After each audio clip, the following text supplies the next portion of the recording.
लोग कहते थे मैं बांझ हूं, पर सच ये है मैं नहीं। वो था, हाँ, मेरा शौहर। वो जो लोगों के सामने इज्जत का नकाब पहनकर चलता था, पर अंदर से एक ऐसा सच छुपाए बैठा था जो मेरी रूह तक को जला गया। मैं बांझ नहीं थी। ये बात मैं खुद से रोज कहती थी, पर गांव का हर जुबान मुझे दोषी ठहराती रही। वे भी कितने गर्व से कहते थे, इस औरत का पेट खाली है, इसमें मां बनने की ताकत ही नहीं। उस वक्त मेरी सांसें अटक जाती थीं, आंखों में आंसू भर आते, लेकिन आवाज मेरे गले में ही दब जाती। मेरा शौहर राशिद हमेशा खामोश रहता था, ना मुझे समझाता, ना कुछ कहता। बस रात को मेरा चेहरा देखता और सुबह बिना कुछ बोले खेतों की तरफ निकल जाता। लोग कहते, अच्छा आदमी है, चुप है, शरीफ है, लेकिन मुझे पता था उसकी आंखों में भी डर था। एक ऐसा डर जिसे मैं समझ नहीं पाती थी। शादी को 3 साल हो गए थे, 3 साल, और एक भी खुशखबरी नहीं। मेरी सास की नज़र मुझे रोज़ तोड़ देती थी। हर दिन कहती, अल्लाह का अजाब है, मेरे घर का चिराग नहीं जला सकती तू। और मैं चुप रहती थी, सिर्फ चुप। फिर एक दिन राशिद गांव के हकीम के पास गया। मुझे नहीं बताया, लेकिन मुझे अंदाज़ा था। मैंने सोचा, अब वो सच कहेगा, हम साथ मिलकर इस मुसीबत का हल निकाल लेंगे। लेकिन जो सच उसने मुझसे छुपाया, उसने मुझे अंदर से तोड़ दिया। गांव वाले मुझे बांझ कहते रहे, लेकिन हकीकत ये थी कि मैं नहीं, वो था नपुंसक। हाँ, मेरा शौहर नपुंसक था, और वो अपनी इज्जत के लिए, अपनी मर्दानगी के लिए हर दिन इस सच को दबाता रहा। और मैं तो बस एक जिंदा लाश बनकर रह गई थी। दिन गुजरते गए, रातें एक सज्जा बन गई। मेरा दिल हर दिन मरता रहा। मैं समझ गई थी वो कभी सच नहीं कहेगा। और गांव वाले मुझे रोज़ जलील करते। एक शाम जब पूरी बस्ती चौपाल पर बैठी थी, मेरी सांस फिर चीखने लगी। ये औरत मेरे घर की बदकिस्मती है, मेरी किस्मत में ऐसी बांझ लिखी थी। उस वक़्त लोग हंस रहे थे, उनकी नज़रें मुझे चीर रही थीं, और मेरे अंदर का सब्र फट पड़ा। मैं खड़ी हुई, गुस्से से कांपती आवाज़ में कहा, मैं बांझ नहीं हूँ, नपुंसक वो है, मेरा शौहर राशिद नपुंसक है। मेरी आवाज़ गूंज उठी, हर तरफ सन्नाटा छा गया। लोग हैरानी से मुझे देखने लगे। राशिद का चेहरा सफ़ेद पड़ गया, और मेरी सांस ज़मीन की मिट्टी को घूरती रह गई। उस दिन के बाद गांव बदल गया। लोग मुझे और भी जलील करने लगे, लेकिन मेरे अंदर का डर ख़त्म हो गया था। मैं अब खामोश नहीं थी। ये कहानी सिर्फ मेरी नहीं, हर उस औरत की कहानी है जो जुल्म सहकर भी चुप रहती है, जो सच बोलने से डरती है। उस दिन के बाद मेरा हर कदम भारी हो गया था। लोग अब मुझे और भी ताने देने लगे थे। चौपाल में बैठने वाले बूढ़े, रास्ते में खड़े लड़के, यहाँ तक कि औरतें भी, हर कोई मेरी ओर इशारा कर हंसता था। लेकिन अब वो चुप रहने वाली औरत मर चुकी थी।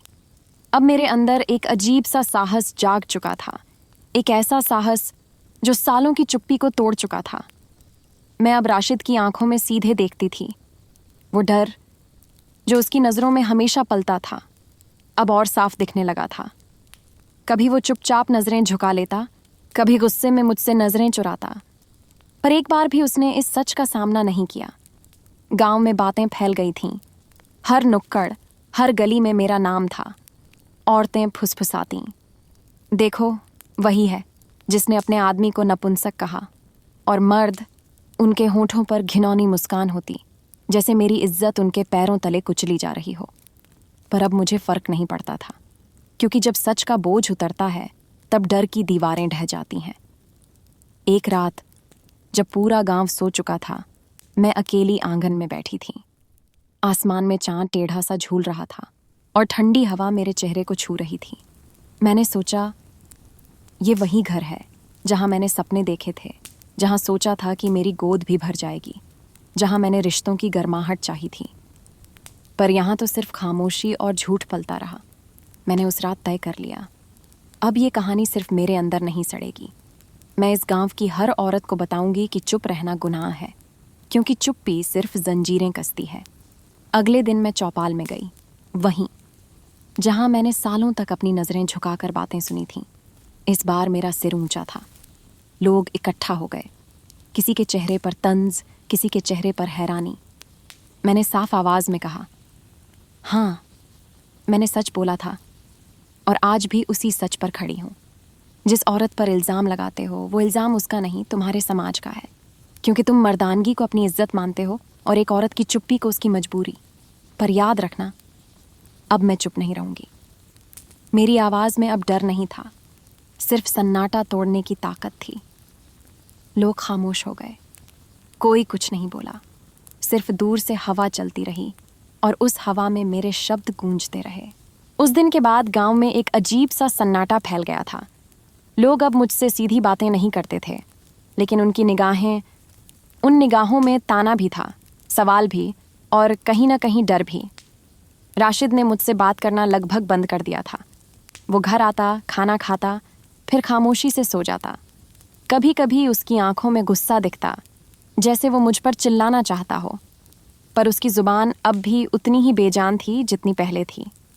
मैंने भी अब उसके सामने चुप रहना बंद कर दिया था। एक शाम मैंने उससे साफ कहा, तुम्हारा सच सिर्फ मेरा बोझ नहीं था राशिद। तुमने अपनी खामोशी से मुझे सालों तक जिंदा दफन किया है, पर अब मैं दबकर नहीं जीऊंगी। वो कुछ नहीं बोला, बस मेरी तरफ देखा और चुपचाप आंगन से बाहर चला गया। धीरे धीरे औरतें मेरे पास आने लगीं। शुरुआत में धीमी फुसफुसाहट में, दीदी, हमसे भी गलती हो रही है क्या? हम भी क्यों चुप रहते हैं? मैं उन्हें बस एक ही बात कहती, डर खत्म होते ही जंजीरें टूट जाती हैं। मैंने औरतों को इकट्ठा करना शुरू किया। गांव के किनारे वाले पुराने पीपल के नीचे हम मिलते। वो सब डरती थीं, कहीं कोई सुन न ले, पर अब उनमें भी वो हिम्मत जग रही थी जो कभी मेरे अंदर जगी थी। गांव के मर्दों को ये बात खटकने लगी। एक दिन चौपाल में मुझसे कहा गया, औरत होकर जुबान चलाना बंद कर, वरना अंजाम अच्छा नहीं होगा। मैंने पहली बार उन सबकी आंखों में देखते हुए कहा, डराना बंद करो।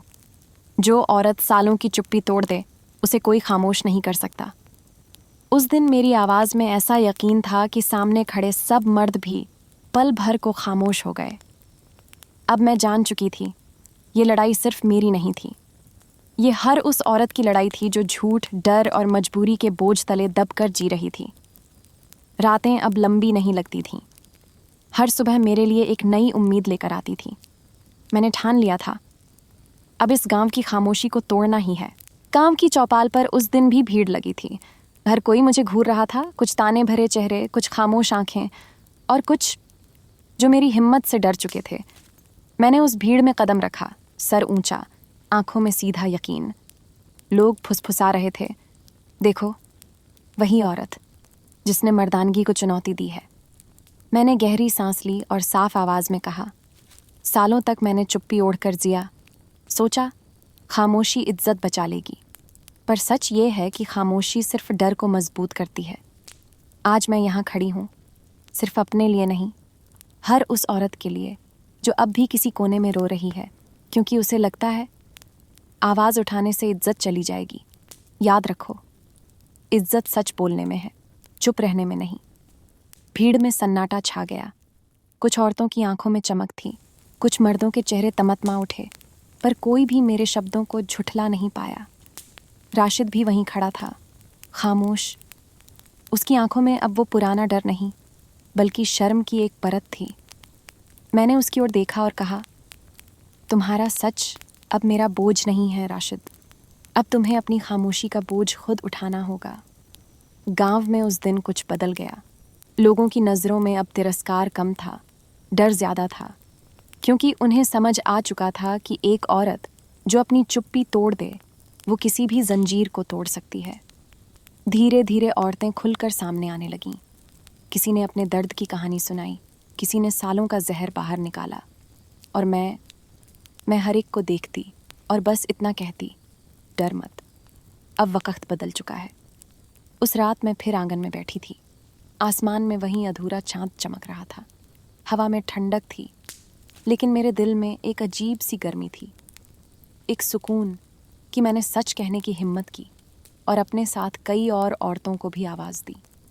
आज भी लोग कहते हैं, वो औरत जिसने अपने पति को नपुंसक कहा, पर अब वो ताना नहीं लगता, वो मेरे लिए सम्मान है।